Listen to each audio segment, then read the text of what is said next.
Hey everyone, Marcus Philly here with Functional Bodybuilding.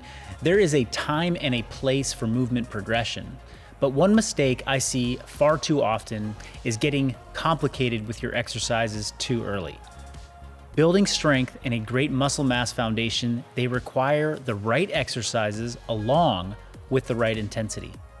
If you get too complicated, then you won't be able to get the right intensity because you'll be too busy trying to figure out what the hell to do with your body.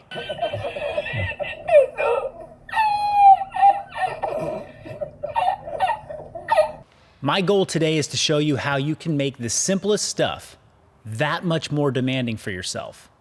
There are several variables inside of training that you can manipulate to increase the difficulty and intensity of even the simplest exercises. So before you tell me, Marcus, I need more advanced movements, or Marcus, that superset was too easy. I got all the reps, no problem. Remember, all the levers that you're gonna be able to pull to add intensity, even if it's just with a body weight exercise.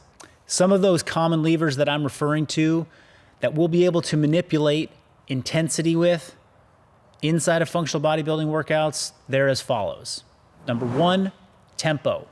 Number 2, rest periods. Number 3, load and tension.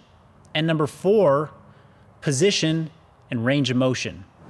So join me as I tackle this 4-movement giant set that is relatively simple and straightforward, and watch how I can change several variables each set to not only change the difficulty, ramp up the intensity, but match my needs for the day. Let's go.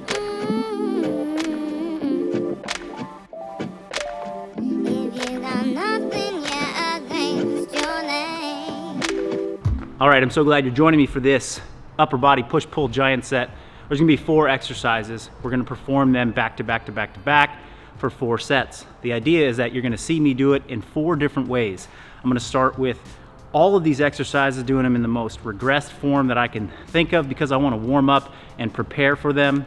And then as we go, I'll show you different options and levers that we pull in functional bodybuilding to up the intensity so that you who think, man, I'm too good for pull-ups, I'm too good for push-ups, I need something more advanced, you'll see. You can just switch up a couple key variables and make it plenty hard.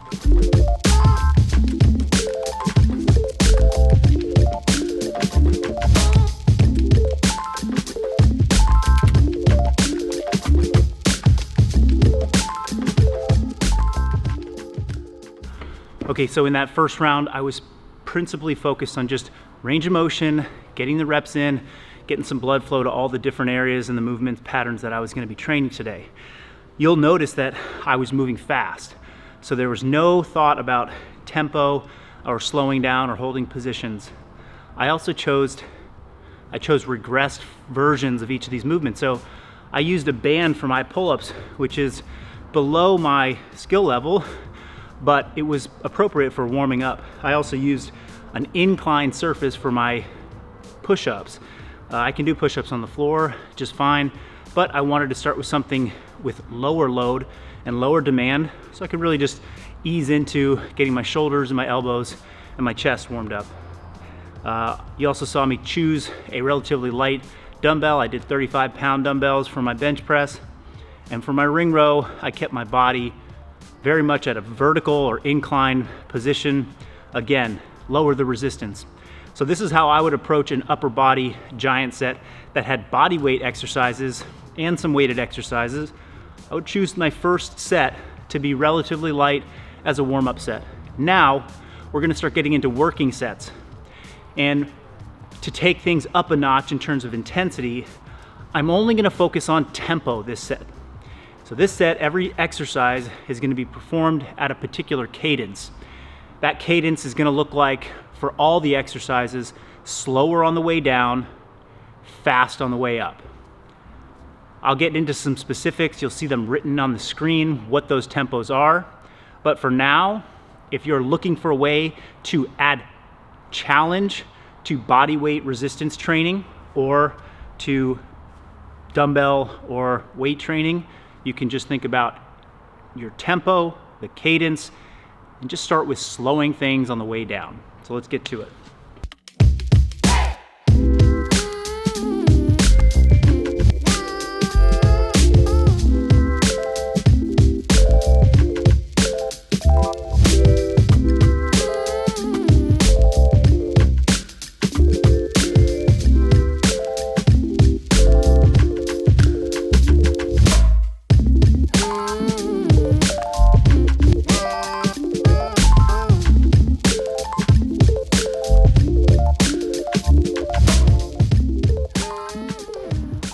why am I even talking about this today with you?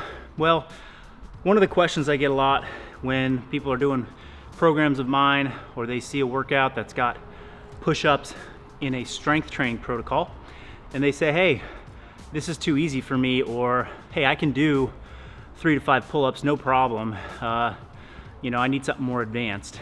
And maybe they're looking for me to provide that guidance for them. But the truth is that there's so many different fitness levels that are out there, so many different people. And if you're following a program that's maybe designed for a larger group of individuals, you're gonna wanna know some tools and some tricks and some ways for yourself to adjust the intensity or the difficulty of a training exercise. It's really common for people to know how to navigate that with weight training. What do? You just add more weight, make it harder, or you take weight off to make it easier. But when it comes to body weight training, and even when it comes to weight training, there's so much more than just adding weight or taking weight off. With body weight training, you have to think a little bit creatively to understand, how do you take weight off of just your body weight? Well, I used a band. I made my body weight more at an incline for doing something like a push-up. So these are the tips that I'm showing you right now.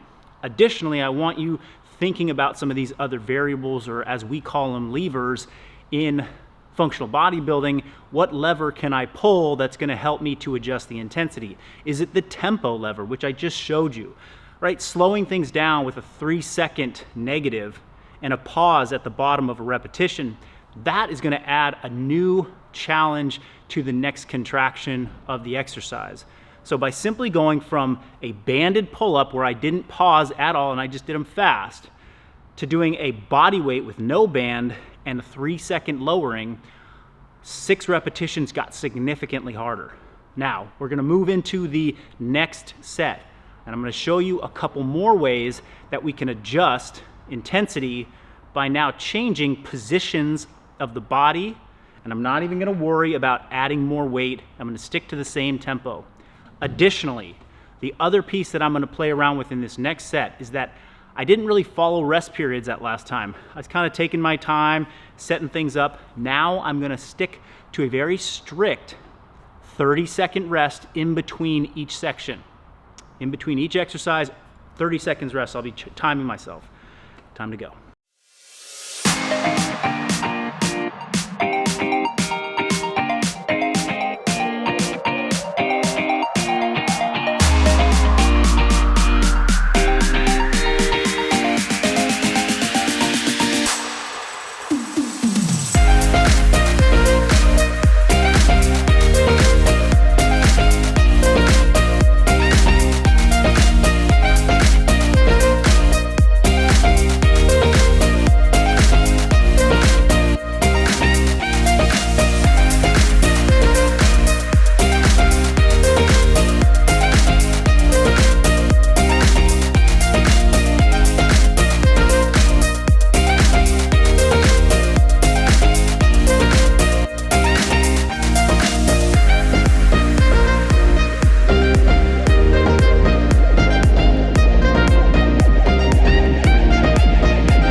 All right, so in that last giant set, all 4 exercises got some subtle tweak or manipulation to it to make it a little bit more challenging.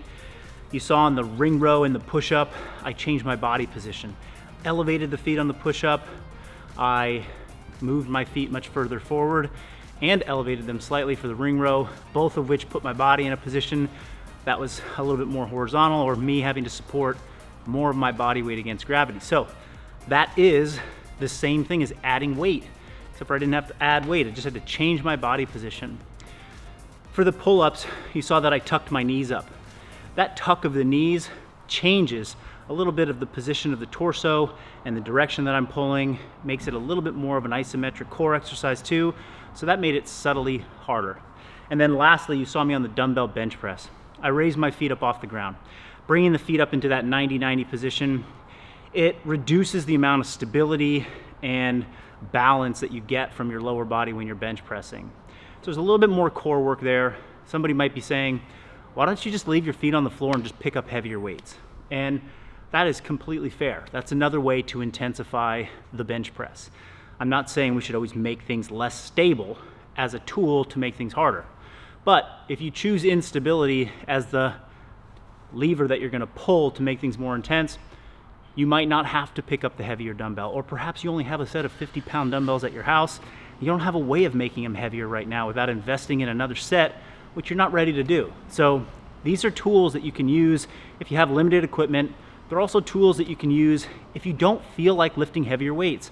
Now, heavier weights has a very potent effect on the body. It does lead to mechanical stress that does cause the muscles to grow, but it can also be a little taxing on the nervous system, on the brain. Maybe it hurts your joints.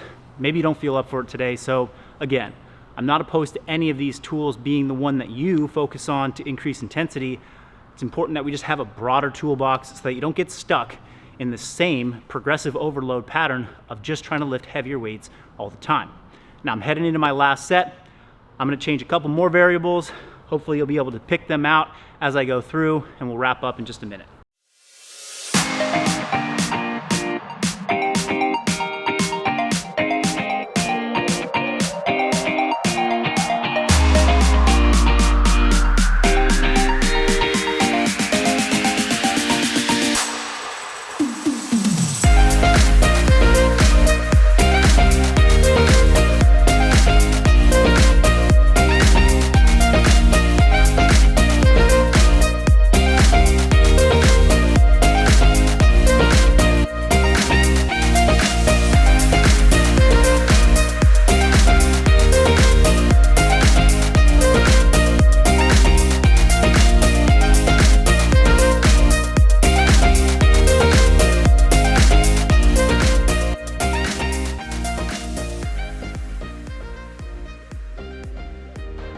Okay, that last set was significantly harder than the previous ones.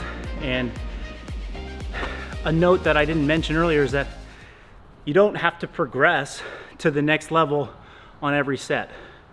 The important thing is to find when is it challenging in that 8 or 9 out of 10 range when you think about maximum effort, 10 being the max effort.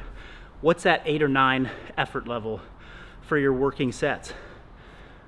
How do you know? Well, number one, you need to complete all the reps with the right rest period at the right tempo as prescribed in the workout. That's first. If you can get all of them, but you're still working at a 6 or a 7 out of 10, then on the next set, make things more challenging. If you get that 8 or 9 and you're hitting all your reps in sets, then just stay there. Save the progression for the weeks that follow. That last set was a 9 or 10 out of 10 for me, which was a perfect way to end. I had to I hit the lower end of my rep ranges on some of my exercises, which tells me I was at my limit for the day. Now let me review some of the things I did on that last set. You probably noticed I used mechanical loading for my pull-ups. I added a dip belt, or a weight belt rather, to my pull-ups, 25 extra pounds, same position, same tempo. Now, in the first 3 supersets, I was going back and forth between pull-ups, dips, so push, pull, push, pull. For this last set, I went straight from pull-ups right into my ring rows. My ring rows, I added a weight vest to it to make those more challenging. So mechanical loading on both my pulling exercises, and I did them back to back. So I went from pulling to pulling, which meant more fatigue going into that second set of pulls. Definitely made it harder. On my dumbbell bench press, now I'm playing with range of motion. I didn't just do a traditional dumbbell bench press, I did a 1 1/4 repetition. You saw that at the bottom of each rep, it was a slight pump of the dumbbells up. That's a 1/4 repetition, back down, and then complete the rep. So instead of just doing 10 reps at the normal tempo, I did 10 1/4 reps. So about 13 to 14 full range of motion reps in the span of 10 reps. Then I went right to my Push-up. There I also increased the range of motion. This time by using parallettes, I was able to get my chest to fall deeper than my hands on every repetition. That meant I was adding range to that end position of my push-up. That's gonna make the movement more challenging, a body weight exercise more challenging. Additionally, I added a band to my body. I couldn't handle using the full band doubled up, so I only used part of the band. That added tension at the top of the press. You noticed at the bottom of that push-up, that band was completely loose. I was just under my own body weight. But as I got to about halfway up, that band started to tighten, which made me have to lock out with a bit more force than I would have normally with no band tension. So, for the push exercises, which were also back-to-back, adding range of motion and then utilizing band tension. Those two things, along with sticking to the 30-second rest period, along with hitting my tempos, and along with those positional changes you saw as I progressed, all of that made for a very intense final set. You're always in control of your training. You know your body the best. All I can tell you is, hey, aim for that 8 or 9 out of 10 on the perceived exertion, perceived effort scale for your working sets of strength training. If you don't feel it, now you know. Tempo, rest periods, position, and load, range of motion. These are all things that you can use to make your training a little bit harder and hit that 9 out of 10 by the time you finish your working sets. It's the effort that's gonna make the change in your body happen. So don't be reliant on the program to tell you exactly what to do. Know the tools and the levers that you can pull. Right on. There's an obsession with making training more sexy and flashy. I'm all about making simple stuff sexy. If you think you're advanced, then I want you to be even more focused on building powerful fundamentals and strength in those simple movements. You'll save yourself a lot of unnecessary time and energy chasing complexity that just doesn't add to the value you are looking for. And as always, thank you for your time and your attention and for joining me here at Functional Bodybuilding. Drop us a like and a comment below if you have a question about our training methods. And be sure to head over to our website at functional-bodybuilding.com and get onto our email list where I can send you emails each week with lots of free training resources, nutritional resources, and you can join us in the functional bodybuilding journey. See you next time.